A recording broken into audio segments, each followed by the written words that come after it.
আপনি যদি মনে করেন গাজা দখল করলেই তাদের এই সন্ত্রাসবাদ থেমে যাবে, আপনি ভুল করছেন। যতক্ষণ পর্যন্ত তারা বিশ্বকে নিয়ন্ত্রণ না করছে, বিশ্বকে শাসন না করছে, তারা ক্ষান্ত হবে না। এবং তাদের মূল রাজনৈতিক পটভূমি এবং ভৌগোলিক অবস্থানটা কি হবে সেটাও তারা মেনশন করেছে। তারা চায় পুরো হোলি ল্যান্ডটা দখল করতে। এখন আপনি প্রশ্ন করতে পারেন যে ভাই হোলি ল্যান্ডটা কি?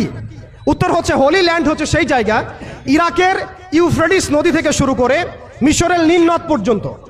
আই রিপিট, ইরাকের ইউফ্রেটিস নদী থেকে শুরু করে মিশরের নীল নদ পর্যন্ত এই পুরো জায়গাটাকে বলা হয় হোলি ল্যান্ড, অর্থাৎ পবিত্র ভূমি, আরদুল মুকাদ্দাসা। কোরআনে বলা হচ্ছে আরদুল মুকাদ্দাসা, ওদের স্ক্রিপচারে বলা হচ্ছে হোলি ল্যান্ড। তাদের মিসাকে ইহুদিরা বলছে মিসায়া, এবং খ্রিস্টানরা নাসারারা বলছে অ্যান্টিক্রাইস্ট। যাকে আমরা চিহ্নিত করছি সে হচ্ছে মাসিহুদ দাজ্জাল। তারা এই হোলি ল্যান্ডটাকে স্বাধীন করতে চায়।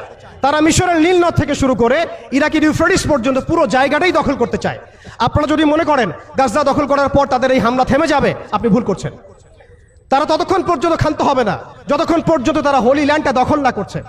এবং শেষ জামানায় যে বৃহত্তর মালহামা বা মহাযুদ্ধের কথা বলা হয়েছে, সেই যুদ্ধও হবে ইরাকের ইউফ্রেটিস নদীর সোনার পাহাড়কে কেন্দ্র করে। আস্তে আস্তে সময় সেদিকে এগিয়ে যাচ্ছে। তাহলে তাদের উদ্দেশ্যটা কি? তাদের উদ্দেশ্য হচ্ছে হোলি ল্যান্ডটাকে দখল করে সেখান থেকে তারা দাজ্জালের শাসন কায়েম করতে চায় সারা বিশ্বে। কারা চায়? জায়নিস্টরা চায়। এই ডটসগুলো যদি আপনি মিলাতে না পারেন এবং শুধু বাইরের চোখ দিয়ে আপনি দেখেন, ভিতরের চোখটাকে অন্ধ রাখেন, আপনি এই ওয়ার্ল্ডের জিও পলিটিক্স বুঝতে পারবেন না। শুধুমাত্র বাহ্যিক স্টাডি দিয়ে, বাহ্যিক জিও পলিটিক্স পড়াশোনা করে, বাহ্যিক ইকোনমিক্স পড়াশোনা করে আপনি এই ওয়ার্ল্ডের প্রকৃত জিও পলিটিক্সকে মেলাতে পারবেন না।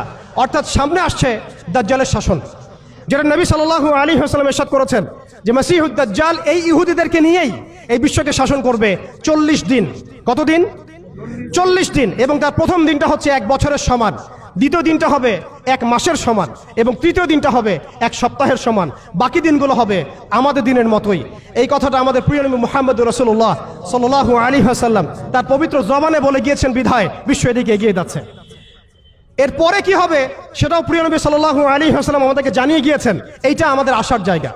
আমি যে শুরুতে বলেছিলাম যে আমাদের এই সমাবেশটায় আমাদের ফজিলত, আমাদের গুরুত্বটা বেশি তাদের চাইতে। আপনি জানেন এর সমাধান জিহাদ, আপনি যেতে পারছেন না।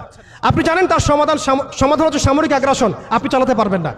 আপনি জানেন এর সমাধান হচ্ছে তাদের পুরো শক্তিটাকে শেকড় থেকে কেটে ফেলা, আপনি এটা করতে পারছেন না, কারণ ভবিষ্যতের দিকে পৃথিবী এগিয়ে যাচ্ছে।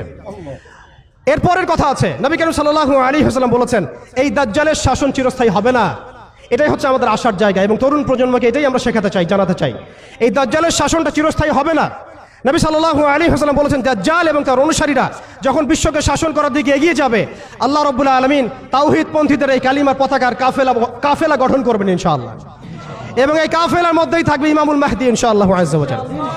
এবং তিনি বলেছেন নবী সাল্লাল্লাহু আলাইহি ওয়াসাল্লাম ফালা নি'মাল আমিরু আমিরুহা ওয়ালা নি'মাল জাইশু যালিকাল জাইশ।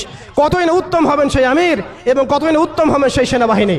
তোমরা যদি বরফের উপর সাঁতার কেটেও হয় তবুও সেই জাইশের মধ্যে যোগ দিও। এটা আমাদের সামনে আসতে যাচ্ছে। পৃথিবীর প্রত্যেকটা জায়গায় আপনি দেখবেন তাওহীদপন্থীদের কাফেলা গঠন হবে, ইসলামী রাষ্ট্রগুলো দাঁড়িয়ে যাবে ইনশাআল্লাহ।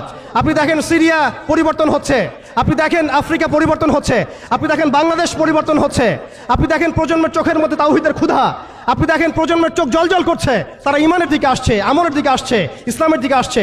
সময়, time is closing down to the আখিরুজ জামান ইনশাআল্লাহ আযজা ওয়া জাল।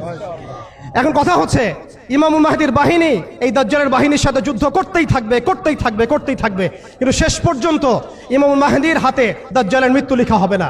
আল্লাহ রাব্বুল আলামিন এই মিথ্যা মাসিহকে মেরে ফেলার জন্য, ধ্বংস করার জন্য আসমান থেকে সত্যিকারের মাসিহ ঈসা আলাইহিস সালামকে পাঠাবেন এই সিরিয়ার মধ্যেই ইনশাআল্লাহ। এই কথাগুলো আমাদের অনেক ভাই বুঝেন না, অনেক ভাই জানেন না, স্টাডি করতে চান না। তারা শুধুমাত্র একটা হাইপকে কেন্দ্র করে কথা বলতে চান। বিশ্ব এদিকে এগিয়ে যাচ্ছে। আমরা এখানে শুধু হাইপ তুলতে আসি নাই, আপনাদেরকে জানাতে এসেছি, বোঝাতে এসেছি যে আস্তে আস্তে বিশ্ব কোন দিকে যাচ্ছে এবং আমাদের করণীয় কি হবে। এবার আসেন, এটা ভবিষ্যৎবাণী শুধু নয়, নবী সাল্লাল্লাহু আলাইহি ওয়াসাল্লামের অকাট্য ভবিষ্যৎবাণী।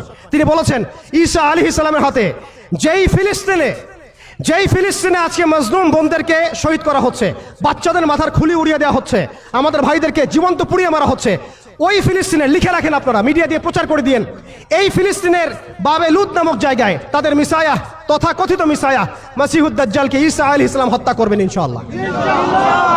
পৃথিবীর কোন শক্তি, কোন ন্যাটো